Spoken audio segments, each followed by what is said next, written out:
Assalamualaikum warahmatullahi wabarakatuh. Nama saya Muhammad Tasrib, NIM 1831042116. Baik, dalam kesempatan kali ini saya akan mempresentasikan PowerPoint saya mengenai olahraga dan kebudayaan, mata kuliah Sosiologi Penjas dan Olahraga. Olahraga adalah bagian dari kebudayaan yang dikembangkan manusia. Dalam kebudayaan dikenal adanya 8 peranata atau institution yang masing-masing terdiri atas berbagai aktivitas kebudayaan, materi dan juga gagasan yang melatar belakangi kedelapan peranata tersebut adalah peranata domestik, ekonomi, religi, edukasi, ilmu pengetahuan, politik, estetik, dan rekreasi, serta peranata somatik. Peranata olahraga, peranata estetik dan rekreasi, peranata somatik. Dalam kebudayaan, setiap aktivitas manusia tersebut bermakna. Umat Hindu Bali bersembahyang di pura, orang Kristen kebaktian di gereja, dan juga pemeluk Islam menjalankan ibadah sholat 5 waktu tertentu dengan maknanya. Begitupun nelayan sedang menangkap ikan di laut, pendaki gunung, upacara sekatenan di Cirebon juga mengandung makna. Secara garis besar, makna dalam kebudayaan dapat digolongkan ke dalam 2 hal, yaitu yang pertama bersifat sakral karena berhubungan dengan dunia kepercayaan kepada alam gaib. Yang kedua bersifat profan karena dihubungkan dengan kehidupan manusia secara pragmatis dalam kesehariannya. Aktivitas olahraga dapat dipandang mempunyai makna profan untuk keperluan pragmatis manusia.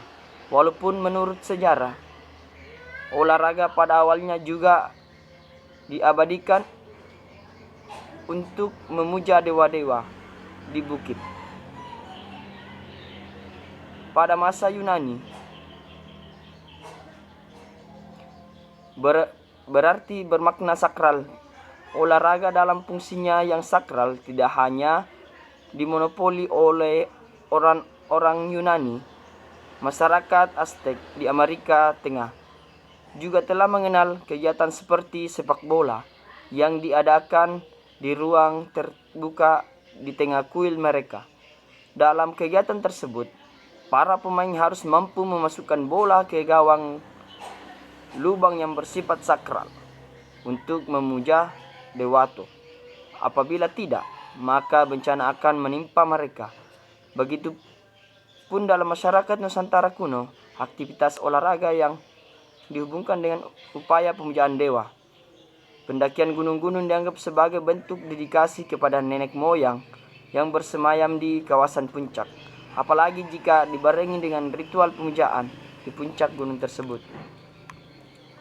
Menurut Munandar 2012, fungsi olahraga di masa silam di Nusantara ketika olahraga masih berkembang dalam masyarakat tradisional. Pertama, olahraga sebagai ritual untuk pemujaan kekuatan adikorrati nenek moyang atau dewa. Olahraga sebagai penanda status sosial seorang atau golongan. 3. Olahraga sebagai hiburan dan rekreasi. 4. Olahraga sebagai upaya untuk menambah nafkah. Menurut CSVRC, untuk mencari makna fenomena kebudayaan dapat digunakan pendekatan semiotika.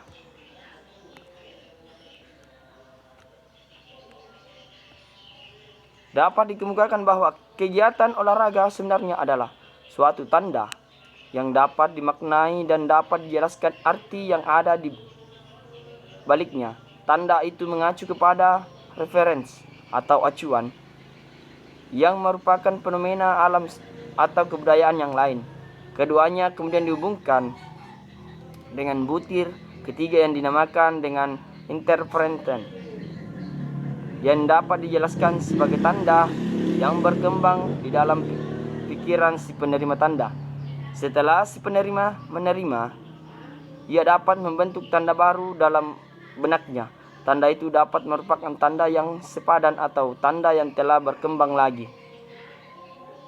Saimar 2018. Pendekatan semiotika tersebut dapat diterapkan dalam aktivitas olahraga secara umum atau bagian-bagian dari aktivitas olahraga saja. Kegiatan olahraga terbagi 3 jenis. Pertama, untuk keperluan sendiri, untuk dilombakan, untuk dipertandingkan. Olahraga untuk keperluan sendiri sebenarnya tidak terukur, suka-suka saja dilakukan oleh seseorang. Kapan ia merasa lelah atau cukup, ia akan menghentikan kegiatan olahraganya. Lain halnya dengan jenis olahraga yang dilombakan dan dipertandingkan, pastinya akan melibatkan orang lain atau sekelompok olahraga lain sebagai lawan atau pesaing dalam lomba. Berikut dicoba untuk mencari makna olahraga yang dilombakan berdasarkan pendekatan semiotika. Aktivitas olahraga tersebut sebenarnya mempunyai makna dalam kebudayaan masyarakat pendukungnya. Apabila fungsi dapat diamati secara langsung oleh masyarakat, karena memang pada kenyataan demikian, makna adalah arti tersembunyi yang ada di balik aktivitas manusia atau arti yang tersembunyi di balik benda-benda hasil karya manusia. Upaya untuk mencari makna yang tersembunyi adalah berbagai bentuk kebudayaan yang dihasilkan oleh manusia. Sebenarnya merupakan kodrat manusia yang selalu bertanya, apa makna ini? Apa makna itu? Demikian pertanyaan yang kerap kali dikemukakan jika seorang manusia ingin mengetahui secara lebih dalam dari fenomena kebudayaan tersebut. Makna olahraga perlombaan. Dalam olahraga apapun yang berbentuk lomba atau atletik, berenang, balap sepeda, dan lain-lain, memang yang dicari adalah yang terbaik dari segi khususnya yang telah ditentukan. Olahraga perlombaan tersebut dapat dianggap sebagai tanda yang mengacu kepada referensi, yaitu mencari yang terbaik untuk tujuan yang telah ditentukan. Hubungan antara tanda dengan acuan bersifat arbitrer, maka tanda yang terbentuk adalah simbol.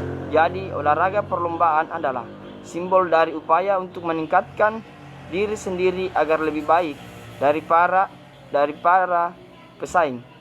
Dalam pada itu, interference yang terbentuk adalah olahraga perlombaan sebagai pencarian yang terbaik tanpa gangguan lawan, melainkan dengan upaya sendiri menjadi terbaik. Makna olahraga pertandingan. Sama dengan olahraga perlombaan, olahraga pertandingan, sepak bola, bola basket, bola diri, polo air, dan sebagainya, dianggap sebagai tanda yang mengacu kepada referensinya, yaitu mencari yang terbaik dari dua pihak yang berhadapan. Antara keduanya bersifat arbiter. Tanda yang terbentuk adalah simbol. Inferenten yang terbentuk adalah pencarian yang terbaik dengan mengganggu atau menghambat lawan. Pada akhirnya, makna olahraga pertandingan adalah simbol dari upaya mengalahkan lawan dengan cara-cara kesatria sesuai dengan aturan. Secara umum, olahraga kebudayaan dapat dianggap sebagai tanda yang mengacu kepada beberapa referensinya. Olahraga secara mendasar, jika dilakukan secara tidak serius, kegiatan rekreasi dan pengisi waktu luang. Namun jika dilakukan secara sungguh-sungguh, merupakan kegiatan pembuktian kemampuan diri untuk pembuktian kelompoknya untuk lebih baik dari kelompok yang lain. Makna olahraga dalam kebudayaan. Pada bagian 3 terdapat 2 versi untuk memaknai olahraga. Jika olahraga dilakukan untuk hiburan semata-mata, maka referensinya adalah rekreasi dan pengisi waktu yang dilakukan oleh orang yang berolahraga. Lain halnya apabila olahraga tersebut dilakukan secara sungguh-sungguh dalam suatu pertandingan atau perlombaan, maka referensinya adalah pembuktian kemampuan atau prestasi yang dicapai. Acuan 2. Dalam pada itu, hubungan antara olahraga sebagai tanda dengan acuan 1 dan acuan 2 bersifat arbiter keduanya. Maka tanda yang dihasilkan adalah simbol. Dengan demikian, olahraga secara umum bermakna rekreasi dan juga bermakna media atau aktivitas untuk pembuktian kemampuan atau olahraga prestasi yang tertentu berbeda. Sebenarnya, interferensen tersebut dapat menjadi tanda yang baru, yang mempunyai acuan yang berbeda pula. Olahraga rekreasi mempunyai acuan baru dan olahraga prestasi juga mempunyai acuan baru. Dengan demikian, terbentuk tradisi yang baru dan seterusnya tentu mempunyai interferensen yang baru pula. Itulah yang dinamakan semiosis. Dalam upaya pemberian makna, makalah ringkas ini tidak akan membahas karena akan memerlukan pembincangan yang lebih luas lagi. Baik, selanjutnya, museum olahraga. Sejatinya dalam museum tersebut terdapat storyline yang menampilkan adanya perjalanan kegiatan olahraga di Indonesia sejak masa silam hingga masa kini. Banyak hal yang Indonesia bisa sajikan dalam museum tersebut. Sudah tentunya seluruh tentang dunia olahraga Indonesia beserta narasinya.